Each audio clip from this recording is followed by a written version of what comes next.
From the very first scream, the world seemed to freeze.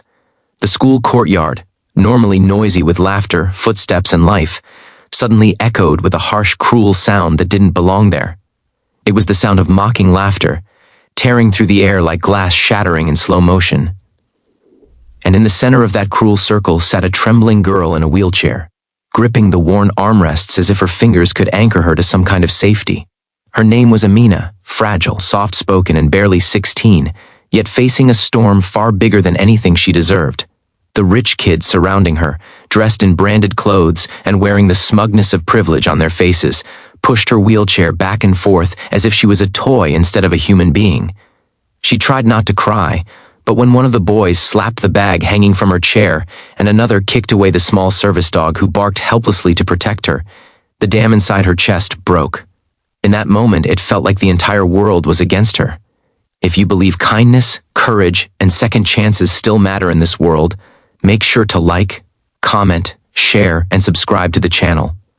It truly helps stories like this reach more hearts.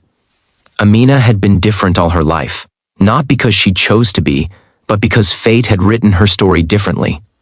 When she was 10, a terrible accident took away her ability to walk, and with it, the childhood she once knew. Her parents worked long hours to afford her therapy, her school fees, and the medical equipment that kept her life manageable. She never complained, not once.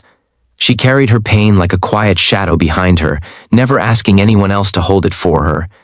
But being strong wasn't always enough, especially in a world where some people smelled weakness like predators and treated vulnerability as entertainment. Every day, Amina wheeled herself through school's hallways trying to stay invisible. She kept her eyes low, her headphones in, and her little service dog, Shadow, always trotting faithfully beside her. But the rich kids never let her blend into the background. They mocked her clothes, her chair, her dog, and the way she moved. They whispered things they hoped she wouldn't hear, but she always did. And every whisper carved itself somewhere inside her, deepening the ache she carried. The day everything changed began like every other, until those same kids cornered her behind the cafeteria. They blocked her path, sneered at her, and began pushing her chair back and forth to scare her. The rough jerks of the wheelchair made her stomach flip, but she stayed silent, hoping they would get bored and leave. That's when one of them, a boy with a silver watch and a cruel grin, raised his foot and kicked Shadow. The small dog yelped and stumbled away, trembling. Amina's heart shattered. She screamed at them to stop, but her voice only made them laugh harder. Then, out of nowhere, everything shifted. A stern, commanding voice boomed across the courtyard, cutting through their laughter like a blade. Enough. Step away. Right now. Officer Haroon, the school's new security officer, strode into the scene with a presence that demanded respect. He wasn't loud, he wasn't aggressive, he simply carried himself like someone who refused to tolerate injustice for even a moment. His sharp eyes scanned the trembling girl, the frightened dog, and the circle of rich kids, whose confidence instantly evaporated. The courtyard grew so silent that even the wind seemed to pause. Officer Haroon walked straight to Amina, kneeling beside her wheelchair. His voice softened like it had been made just for her. "You're safe now. I've got you." It was the first time in a long, long while that she felt someone truly meant those words. He didn't shout at the rich kids. He didn't insult them.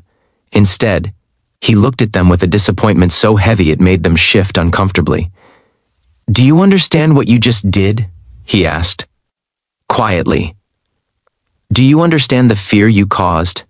The kids, who moments earlier stood like giants, now looked like children caught stealing sugar. But instead of dragging them away or threatening them, Officer Haroon did something unexpected, something that would stay with all of them forever. He told them the consequences of their actions not in terms of punishment, but in terms of human impact. He explained how courage is not in power but in compassion, how strength is not in hurting the weak but protecting them. His words sliced through their arrogance like cold rain washing dirt from a window, revealing what lay beneath. When he finished, he guided Amina to a quieter area, checked her chair, tended to Shadow, and listened, really listened, to her. For the first time in years, Amina felt seen. Over the next weeks, Officer Haroon went beyond his duties. He made it a point to walk near her path, ensuring she felt safe. He taught her breathing exercises for anxiety, showed her simple techniques to communicate her needs without fear, and encouraged her to trust her own voice again. She began to straighten her posture, lift her chin, and move through the school like someone reclaiming her power inch by inch. But the miracles didn't stop there. The rich kids who once tormented her began showing signs of change. They apologized, not the forced, meaningless kind, but real apologies that came from genuine remorse. One of them started carrying her books on days she struggled with pain. Another fed shadow treats when he passed by. They weren't perfect, but they were trying. And in life, trying sometimes matters more than anything else. Amina didn't forgive them immediately. Healing isn't a switch, it's a slow sunrise. But Officer Haroon's constant reassurance helped her open the door to forgiveness step by step. One afternoon, the school held a small assembly where Officer Haroon was asked to speak. He looked toward Amina, who sat with shadow curled beside her, and he told a story, not about bullying, but about resilience, not about cruelty, but about transformation. He reminded everyone that kindness isn't weakness, it's a decision made every day to choose humanity over ego. The students listened in stillness.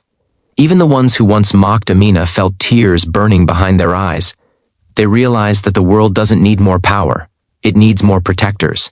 And protectors come in many forms, sometimes in uniforms, sometimes in wheelchairs, sometimes with small dogs and quiet hearts. Slowly, Amina's life blossomed. She began participating in activities she once avoided. She made friends who admired her courage. She shared her experiences with younger students, becoming a silent guide for those who felt invisible. Her wheelchair no longer felt like a cage. It was simply a part of her journey, a symbol of survival, not limitation. And Officer Haroon? He became more than a security officer. He became a guardian figure whose presence reminded everyone that one person, just one, can change the atmosphere of an entire place.